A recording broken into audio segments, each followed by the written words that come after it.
Jean-Claude Père, bonjour. Vous êtes ici pour la commémoration de l'envol du général de Gaulle en 1940. Ça vous rappelle quoi? Pourquoi être venu? Eh bien, c'est une cérémonie qui est importante dans l'histoire de France. Et puis, étant donné mon âge, la guerre, je l'ai connue, mais j'ai quand même été très jeune. Et c'est après que j'ai découvert ce que ça représentait. C'est pour ça que maintenant, je m'intéresse à l'histoire.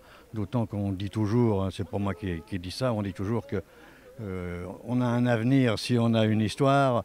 Et voilà, c'est pour ça. Et alors, l'histoire du général de Gaulle, c'est quand même assez important parce que tout ce qui s'est passé entre mai et juin 40, c'est absolument formidable. Les changements de gouvernement, etc. Le gouvernement qui est descendu de Paris sur Bordeaux en s'arrêtant à Tours, à Briare, rencontrant Churchill. De Gaulle faisait partie du gouvernement. Il était sous-secrétaire d'État à la Défense et arrivé à Bordeaux pour essayer de retrouver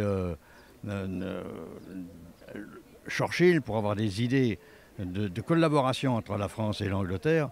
De Gaulle est reparti le 14 juin, il est reparti à Londres, pris une automobile, un bateau, etc. à Londres, et redescendu sur Bordeaux. Et à ce moment-là, Paul Reynaud avait changé de gouvernement, avait démissionné.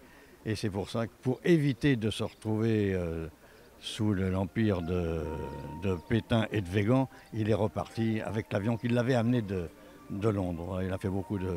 Et toute cette histoire m'intéresse parce qu'elle est passionnante. Il s'est passé que Charles de Gaulle est parti de cet aéroport pour rejoindre l'Angleterre. Il a fait quoi là-bas? Il a appelé à la résistance pour que la France reprenne son territoire. Et ça, le texte, vous l'avez étudié en classe? Oui, un peu. Un peu. Et vous en pensez quoi? C'est l'histoire, donc moi ça m'intéresse beaucoup. En réalité, on doit tous le remercier car sans lui, on serait tous allemands. Et toi, tu as quelque chose à rajouter? Euh, Tu es content d'être là? Oui, je suis content. Monsieur Hénin, vous êtes le directeur de l'école. Oui, tout à fait. Aujourd'hui, c'est une journée particulière pour vous. Comment vous l'avez préparée avec les élèves? Alors, je vous avoue qu'en fait, là, j'accompagne des classes qui ne sont pas les miennes. Donc, je n'ai pas préparé mes élèves.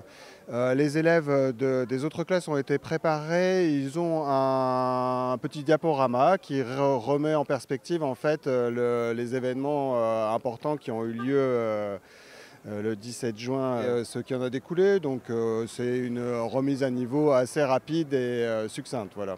C'est important pour vous de faire cette commémoration avec les enfants? Alors c'est important parce que ça s'inscrit dans un projet plus large de partenariat avec la base 106 qui a une offre très riche pour l'école.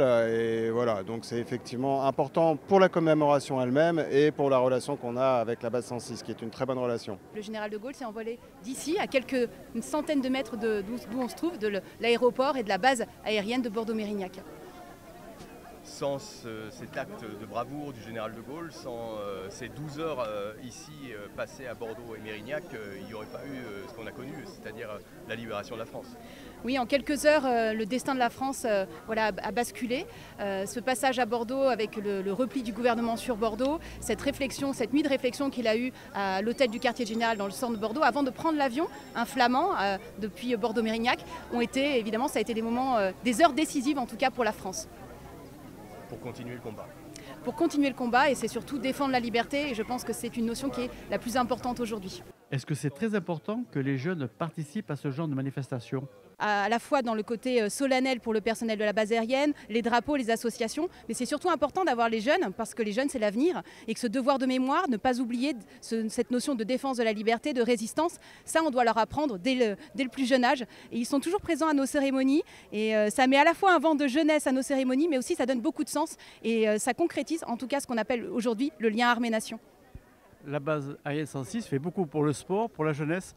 C'est une vision personnelle?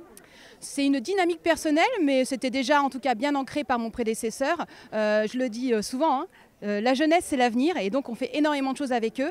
Le devoir de mémoire peut passer à travers des cérémonies, mais aussi à travers le sport, à travers certaines manifestations qui sont différentes. On doit s'adapter à notre jeunesse et on doit les embarquer. Et pour les embarquer, rien de mieux que les faire participer à ce genre de cérémonie.